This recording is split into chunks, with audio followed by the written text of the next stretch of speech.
Now, this is Katie Cook.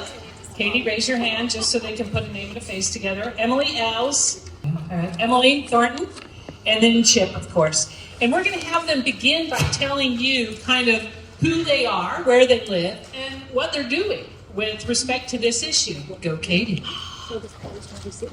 That really threw me off. And my daughter was in line of watching them and we're both crying. Go look this way. Yeah, there you go. I'm Katie Cook. I am a former subcontractor for I always say NGO. Is that a good way to put it? And we focused on protecting life, and especially through the curriculum that Planned Parenthood creates to sexualize our kids and teach them these destructive ideologies. And in that process, I took that home and I created, with Mayor Lee's help, the Protect Youth Coalition, the Protect Oregon Youth Coalition, which didn't last very long because then I moved to Idaho. But always taking Mayor Lee's lead, I stole her title of Strengthening Utah Families, and I've created an initiative to strengthen Idaho families with these kinds of conversations and subjects. So kind of taking an international and national experience and bringing it to Idaho. And Tim, I say Tim and I coordinated because he was the first person we reached out to for something that we have coming up in October, but we are debuting the first Young Voices Summit because the youth want their voices, and so we're giving them a stage.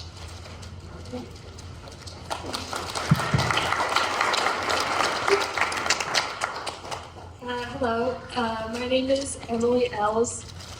My bio is pretty simple. I'm currently a college student at BYU, and I serve as the club president of the Pro-Life Club at BYU. To get started, I don't take credit for starting it, but it's really been a wonderful experience to lead that club and to find out what our fellow Latter-day Saint college individuals do and do not know about abortion. And so we're trying to educate the college population about the church doctrine regarding abortion and issues surrounding life.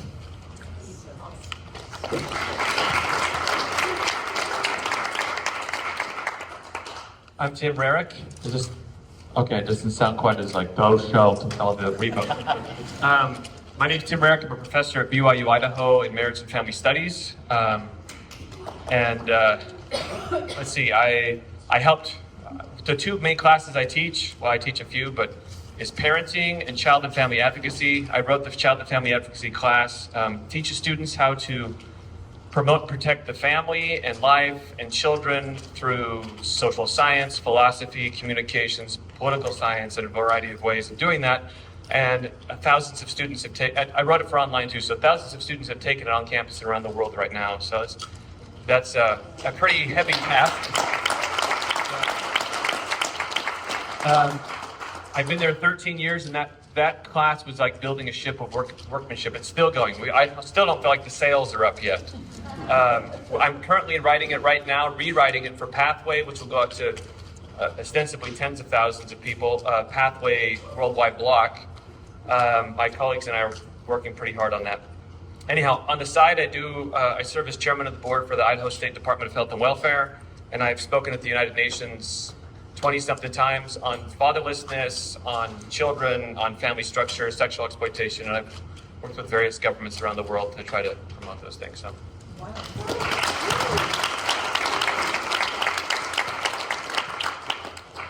My name is Emily Thornton. No? Is that better? Okay, that's better. My name is Emily Thornton. I live in Idaho. I was born and raised in Nova Scotia, Canada. My parents were converts to the church before I was born. And I experienced growing up the disconnect of what I learned at church on Sunday, and then with so few members of the church, what I learned at school 5 days a week. So Canada being more progressive, I went through comprehensive sexuality education starting in elementary school. And I watched the destruction that starts with, we have false teaching to begin with, and how even good kids from Christian homes largely were deceived on early sexuality is encouraged, and there's no sin, no harm in abortion. I moved to Las Vegas and got married and began a family, and I remember watching knowing Canada was a little further progressive than America, when is this going to come to schools here? When my oldest son was in elementary school, I found out that Planned Parenthood was behind a big push to get comprehensive sexuality in education. And I knew from growing up that I would never put my kids through the kind of sexuality indoctrination that I began in elementary school. And so I got involved. I started going to the school board meetings.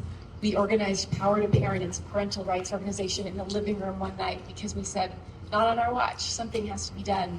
And so we would go to the school boards and speak against Planned Parenthood and the ACLU, and it was a good work, but a difficult work. And I moved to Idaho 4 years ago to kind of get a little respite from all of the things going on in Las Vegas. And I've been there for 4 years, and I love it, and I feel an intense drive to continue pro-family work. I'm a mother of 9, and I wish I had, to quote my friend, she said, "Give me all the babies." I love children. I'm so grateful to be with you today.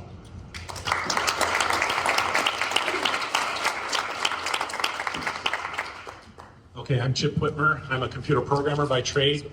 Kind of my story regarding pro-life stuff. I've always been pro-life, but I never did anything about it. I was always busy, had other things going on. I worked at a small company in Salt Lake City that was eventually acquired by MasterCard out of New York City. They came in, took over. They were going to tell us small town hicks how to run a company, and they started introducing all of their liberal policies and the woke stuff and all of this stuff. I fought them on quite a few different issues, and sometimes with success, usually not with success. In June, a year and a half ago, my boss was talking with me and he said, "So how is your relationship with MasterCard right now?" And I said, "Well, it's pretty good right now, but there are some things on the horizon that could cause a problem with that." And he said, "Well, like what?" And I said, "Well, for instance, there's this case before the Supreme Court right now. And I know that when the Supreme Court rules that if the Supreme Court overturns Roe versus Wade, I know that MasterCard is going to want to say something about it. And if they do, then I will quit in that moment." So then the Dobbs decision happened like a week later, a week and a half later. The Dobbs decision was on Friday. I was working from home on Monday. I was probably 150 emails behind, so I hadn't read anything. And all of a sudden on Monday afternoon, I went, I wonder if they've responded yet. I wonder if MasterCard has made a decision or has made a declaration. And checked my email, and sure enough, there was the declaration. This is a terrible decision. It hurts our employees. We're going to pay for our employees to travel to other states if they want to, whatever they want to do. And I just hit reply, added my boss and his boss to the message, and just said, "I quit," and some other stuff. And there it is. So.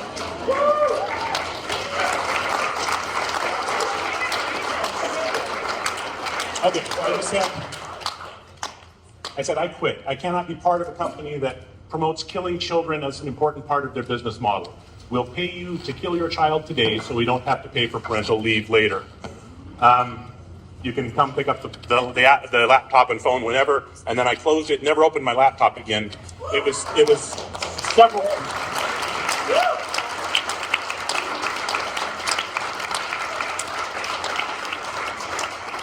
And then I told my good wife that I had just quit my job. About an hour later, I just contacted a friend at the company and said, "Hey, I just quit my job at MasterCard." And he said, "Your letter was awesome." I said, "How did you get it?" It turns out that the letter went to the whole company.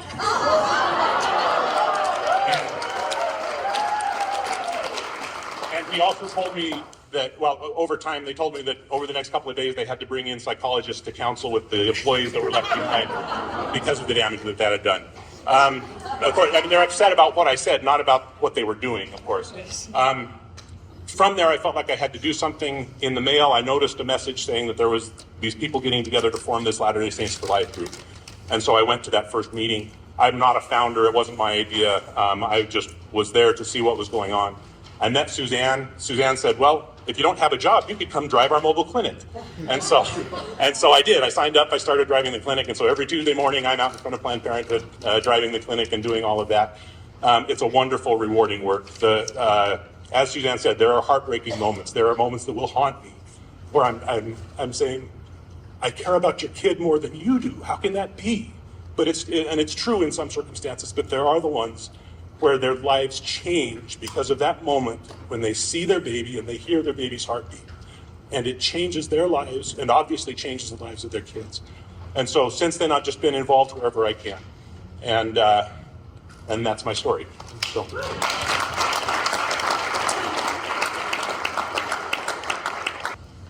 I don't know why I bothered to put on mascara today. Aren't those inspirational stories? And yet, all different. You get this? All different. I think Heavenly Father is calling us to this work, but where we are, and in our spaces of where we are, right? They're all different. And some, you may start out, crocheting little baby blankets, and you end up, creating an organization. We don't know where those are going to lead. So super, super excited to have everybody here today. We kind of wanted you to have a mix of people to say, oh, if she can do it, I can do it. If you can do it, I can do it. All right, we are doing, I think, the quote from the handbook next. She always points to me like it's already up there, Marilyn. Okay, so we're going to begin with a quote from the church handbook. It's also in the newsroom if you want it there. The Church of Jesus Christ of Latter-day Saints believes in the sanctity of human life. As states work to enact laws related to abortion, church members may appropriately choose to participate in efforts to protect life and to preserve religious liberty. That's why you're here today. I remember when I had my first meeting with the area presidency, and one of the counselors said at the end, all my life I have voted pro-life. And I have realized after listening to you that that wasn't nearly enough. He said, I've got to actually do something. And did you hear Emily issue my favorite words? Get involved. I decided to get involved. That's what we're trying to do today. So let's begin by a lovely question. What responsibility do you feel as a member of the church in this area with this issue? I know I skipped down to that one. The Spirit's calling me to ask that one first. Work with me here. I just felt like asking that one first. What do we feel our responsibility is as members of the church?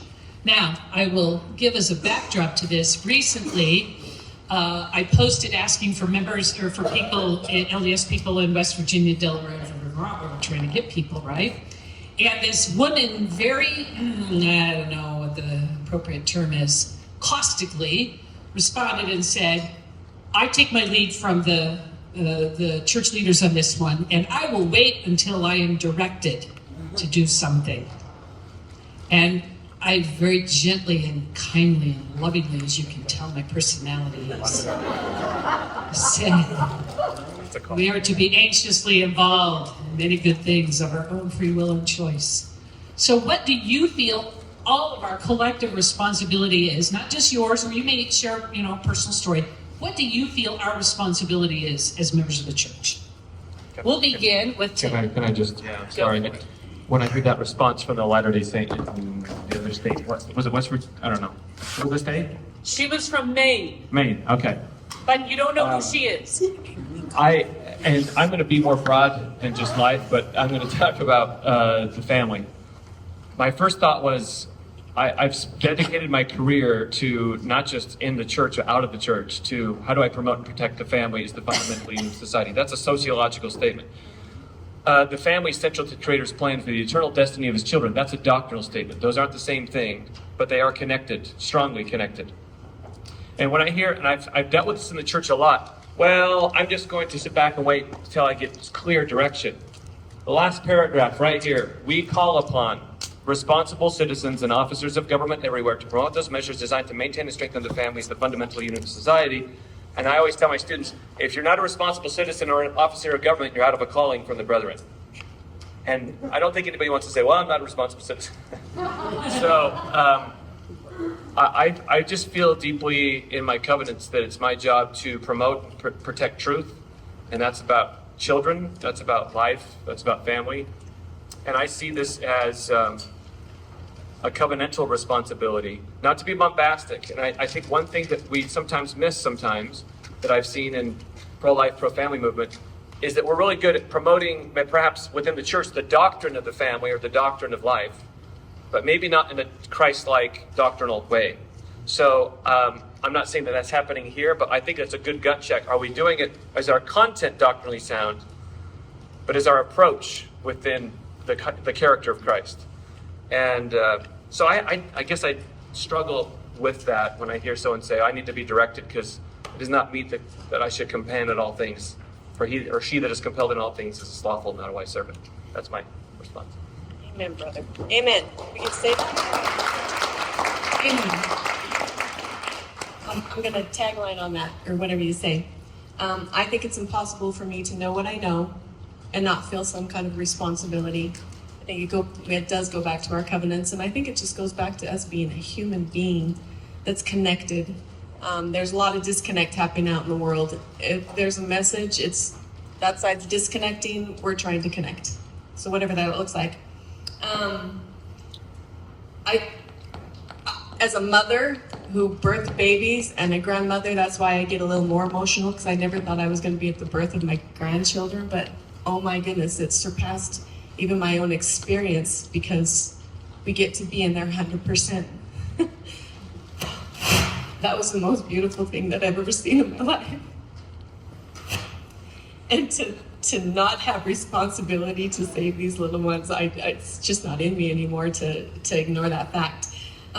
But one of my favorite talks from President Nelson, and how can you pick a favorite? But it was the favorite of the time because I found it, if you know what I mean. He gave a talk called, Let me put my glasses on. I'm a grandma. Grandma, I'm proud of it. I don't have the title of the talk. Oh my goodness. Yes. He says, yes, you will. Your physical body is a magnificent creation of God. Say it? Respect for life. Respect for life. See these women? He specifically says, and I want you to listen closely as President Nelson would say, listen, your spirit, by being housed in your body, is able to develop and express attributes in ways that are vital to your eternal progression. Development of the spirit is of eternal consequence. The attributes by which we shall be judged one day are those of the spirit. This includes virtue, integrity, compassion, love, and more. And it needs to have a body to accomplish this. And that really, there's no other way to answer this question than with quotes like this. I think I'd just say that we have to become comfortable talking about these things in a church setting. We've allowed too much of us just to be silenced because we don't want to, in some way, be the source of contention or something like that. But this isn't contention. Again, this is doctrine. We can do it in a non-political way, and I think that's important. We don't have to I don't have to convert somebody to my political party or to my political candidates or to my political point of view. But on this issue, the Lord has spoken through his prophets, through the scripture, through the Spirit. And we need to be comfortable just talking about it in a confident way. And if people want to contest that, I just point them to the doctrinal library and say, there are your sources, go ahead and read them. And then we can talk from that perspective. But we have to be able to talk. We have to be willing to bring these things up and to state them simply that it is the doctrine of the church, because it is very critical. I would add, I remember when I was living in Nevada and had gotten involved with Prop 8 in California to protect the marriage between a man and a woman, and felt very compelled to get involved and was making phone calls from Nevada to California voters and reached out to my bishop and I said, we need to talk about this because this is coming here. And it was always controversial. One Sunday, members were asked to go to sacrament and then go knock doors afterwards, and this was, what are we doing here? This is different. And I remember standing in Gospel Doctrine and making an announcement about asking for help. And I remember the releases, my exciting president was so upset with me. She stood up and walked out of the room and was just, we have to shut this woman down. And I remember feeling, have I done something wrong? But I knew, the parable of the 10 virgins is for a reason. I don't want to be told, I know you not. And so when we remember which way we face, that we are here in the last days, and church membership does not mean that Christ knows us because we came like him. It's our entrance in, and then it's our life's work to become like him. And I've learned, and I'm still trying to work on, having courage in spite of opposition and knowing within yourself that this is the work we're called to do. It's covenant work. It's our baptismal covenants. It's our temple covenants. And when we stand with him, we can know of a surety that we're doing his work. He offended people too, but we speak the truth in love.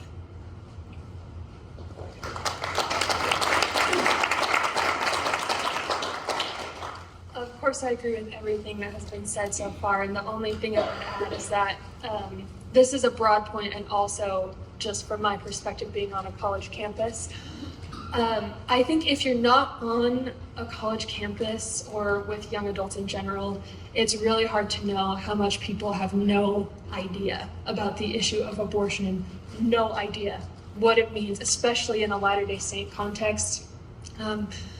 We had an activity with our club where we asked young adults to put their thoughts about abortion on a board, like on a sticky note. And it was extremely shocking, the number of people, especially young women, but also young men, who were like, our church supports agency, or I believe in choice, or I don't believe in controlling others, options. And this reminds me of Jessica's story, although Jessica's story turned out awesome because she is awesome, but so many of the young adults in the church have never heard any discussion about abortion or life or what it means. And so the first thing they hear from social media or from their peers is, oh, it's about choice, it's about this, that, and the other. And it is our responsibility to make sure that everybody, especially young adults and youth, know what abortion is and what it means and the doctrine surrounding it.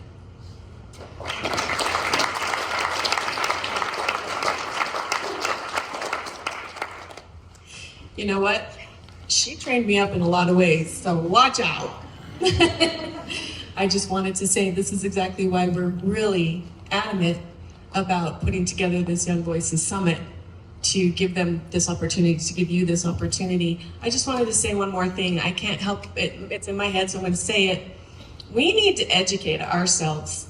I have done this for 7 years. I have gone to something called World Congress of Families. I've been at the United Nations. I've done conferences for coalitions and things.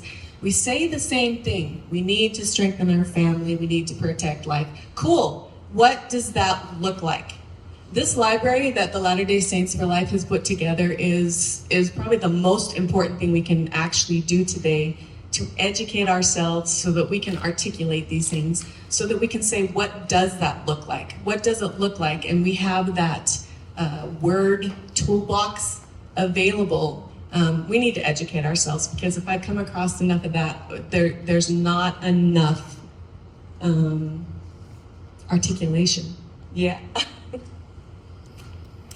And I'm just going to add a little second witness. I remember when the proclamation on the family was read, and it came to the part, we call upon responsible citizens and officers of the government everywhere. I had a thrill from head to toe. And the Lord called me to this work. And I went, really? Okay, here we go. So I hope you feel that today. We are all responsible citizens. You're here because of that. You have felt that throne. You have felt the call of the Spirit, or you wouldn't be here, other than perhaps a few we had their moms drag them, but that's okay. That's good. I'm proud of you. Do we have a responsibility as members of the church in this area? I will add two things. One, you saw it in the video, and I repeat this every time I speak on this topic. I want to be able to look, I'm going to get bad, at my children and my grandchildren and say, I knew that this incredible evil, 73 million a year, a third of the pregnancies are ended this way. And I actually did something about it. And I hope that you will feel that today, that you will choose to do something and feel this responsibility very keenly. The other thing I want to add is this. If Christ cannot count on us to protect our brothers and sisters wanting to come to the earth, who can he count on? Who can he count on? If he can't count on us, who can he count on? So I hope that each of us will feel this responsibility very keenly, and that you are praying all day, asking the Lord, what am I to do about this? Okay, we'll go on to our second question. It's the second. Here we go. How can we spread the pro-life doctrine viewpoint in our circles of influence? Now, I want you to include family, church, and community. Okay, this isn't just these circles, it's also the other circles as well. So how can we spread that doctrine of how we believe? How can we spread it in these various circles? Emily, we're going to begin with you. Well, two Emilys. Emily. Yeah, so this, once again, biased from my perspective as a young adult at BYU. I feel like the key point of this question is how do we spread the pro-life doctrine? It's not really, well, let me rephrase that. It's great if we're talking about being pro-life and abortion, even about policies or candidates or political things that we support surrounding this issue. But what really is going to help people is knowing the doctrine behind it, because we've talked so much about like church and politics and are they in, tension with one another, and that's kind of a secondary issue. The first issue is the doctrine. And for our very first club activity in my club, all we did was we read the handbook section about abortion, and that was it. And that's every time we set up a booth, every time we have new club members join us, that's always what we talk about, because, people just don't know it. And maybe they just don't think to know it, or they don't want to know it, or they're afraid of knowing it. But regardless of what the reason is, knowing the doctrine yourself and then telling it to other people is the way that we're going to have actual change in policy and in people's hearts and how they feel about it. Because just as all of us were saying earlier, it's about a Christ-like response to people who don't know or who even have adversarial opinions about it. You have to have the Christ-like love and the doctrine of Christ with you in order to talk about this issue.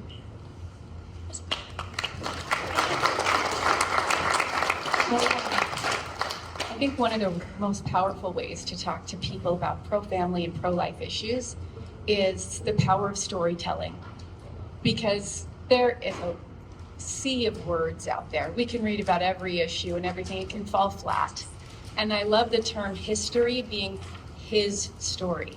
All of history points to where is Christ in this. And a friend of mine and I were touring a LDS private school yesterday, and in every classroom, they have the timeline of the history of the world on the wall, from the creation, Adam and Eve, Enoch, Esther, all the way down to your place in time, and then the second coming in the millennium.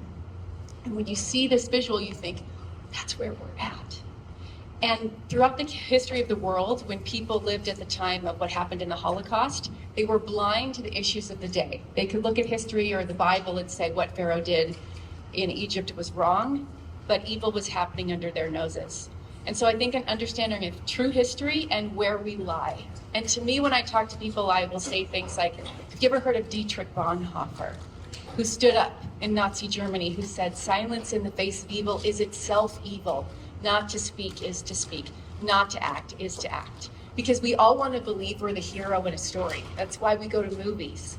But when you can help people see there's an opportunity for us to be heroes today and not be as we were just told by Marilee, that I want to tell my kids that I wasn't blind and asleep while history was happening.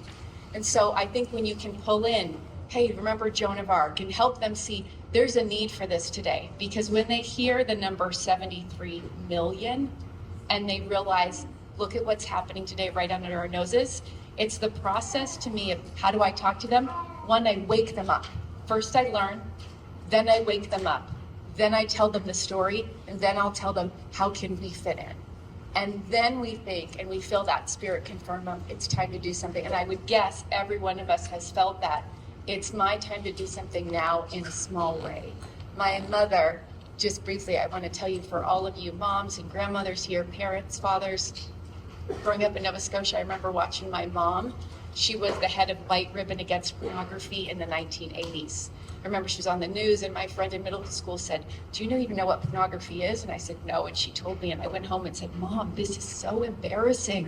Why are you on the news talking about this? And fighting against the strip club they're trying to put on Main Street. Can we just be quiet?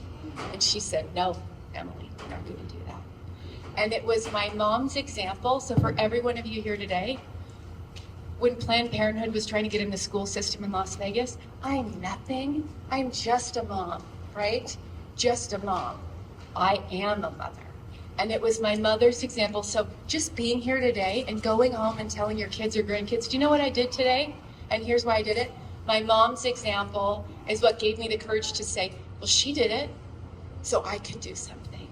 And so I just want you to know, starting in your own families, just talking about what you're learning and reading and showing up today is enough for the next generation to say, I remember what my mom stood for, because that's what changed my life and told me to do something, was her example.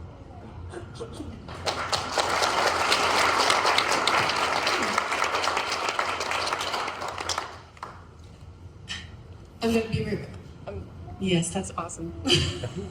I'm an amen woman. I'm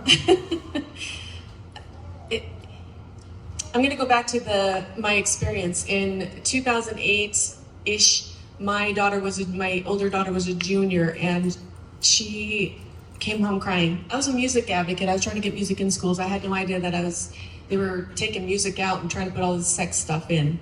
She came home crying because she didn't know what to do, because she had a special guest come in and it happened to be Planned Parenthood. I didn't know any of this stuff. And the problem is I taught her to respect her elders, respect her teachers. So she didn't know what to do when she knew she was in a situation.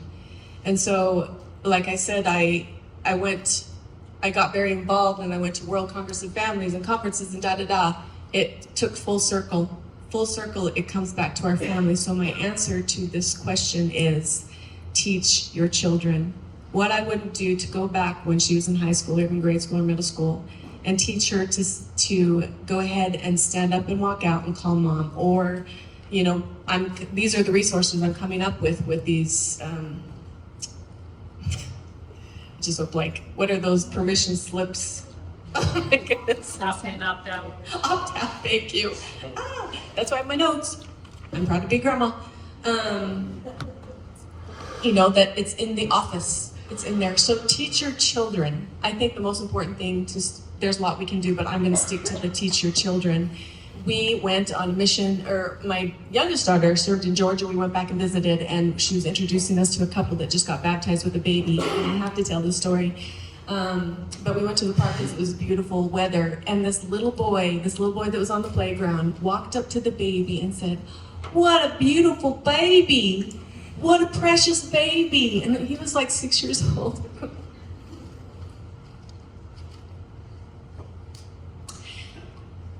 And he kept saying, my mom says my cousin's, she has a baby and she's an angel from heaven. Did you know that they're angels from heaven? And I just sat there looking around going, where is this mother?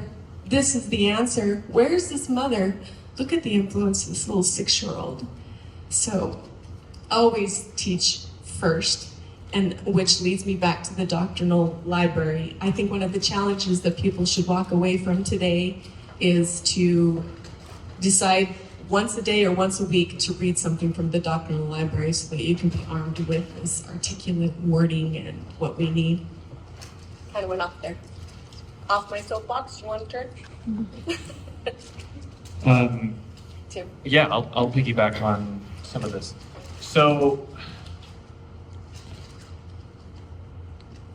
I'm trying to figure out how to start this. I think when we're trying to this question, spreading it, I think of Joseph Smith. He didn't know which church to join. In fact, he went to pray to know which church to join. So he's praying in faith, because faith is the principle of action and power in all intelligent beings. He actually said that later in his ministry while he was a prophet. But he didn't want to just know which one was true. He wanted to know which one to join. So he wanted to act. I think, now bear with me, this is going to sound backwards. I think the restoration was in part facilitated because his parents didn't know the answer. Now, don't misunderstand what I mean. I don't mean that you shouldn't know what pro-life means and be able to teach it to your parents. But they taught him how to get an answer for himself. When he came out of the sacred grove, was talking. His mom was the first one he met. I think that's instructive. She was at home waiting, and she said, "What's the matter?" He says, "Never mind, all's well, I'm well enough off." And then he says this profound statement that we want for each one of our children and each one within the church that we're trying to influence. And that word's important. He says, I have learned for myself. So as we are teaching, what I teach my parenting class is that if you want to influence someone, your correction is only as effective as your teaching. So if you're trying to correct somebody, let's say you're having a conversation about pro-life, pro-choice, and in my home, my daughter, who's a sophomore right now, last year she had to write a paper on a controversial topic in her freshman year. And she's like, Dad, I want to pick it on abortion. I'm like, okay, let's go. And I said, it's that you have to do both sides. And I said, I can give you both sides. Let's give you, and everything in the middle. Because I think a lot of these issues, even though it's black and white, there's good and evil, there's a lot of nuance. And we can easily dehumanize people that dehumanize the womb. And I don't think God would be happy for us dehumanizing people we disagree with. Does that make sense? It's easy to dehumanize them. That's different than I'm going to support what they're saying. That's a totally different thing.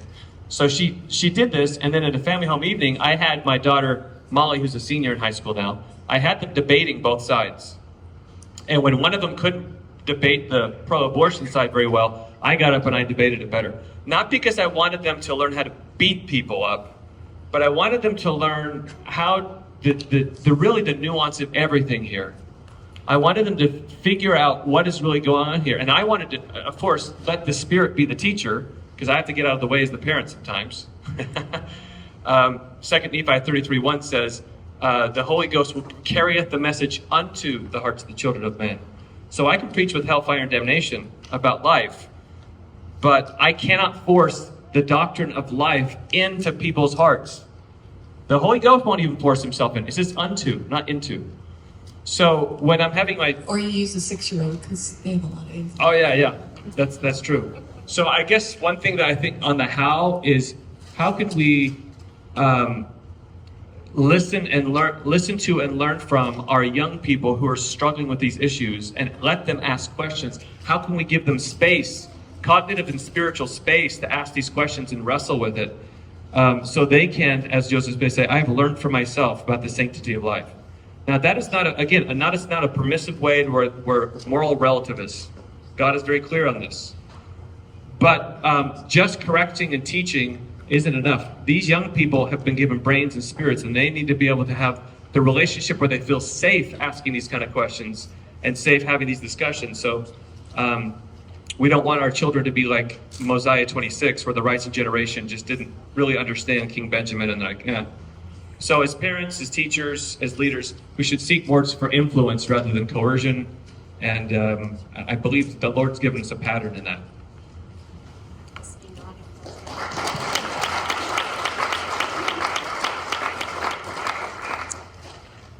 And I would add this, start talking about it.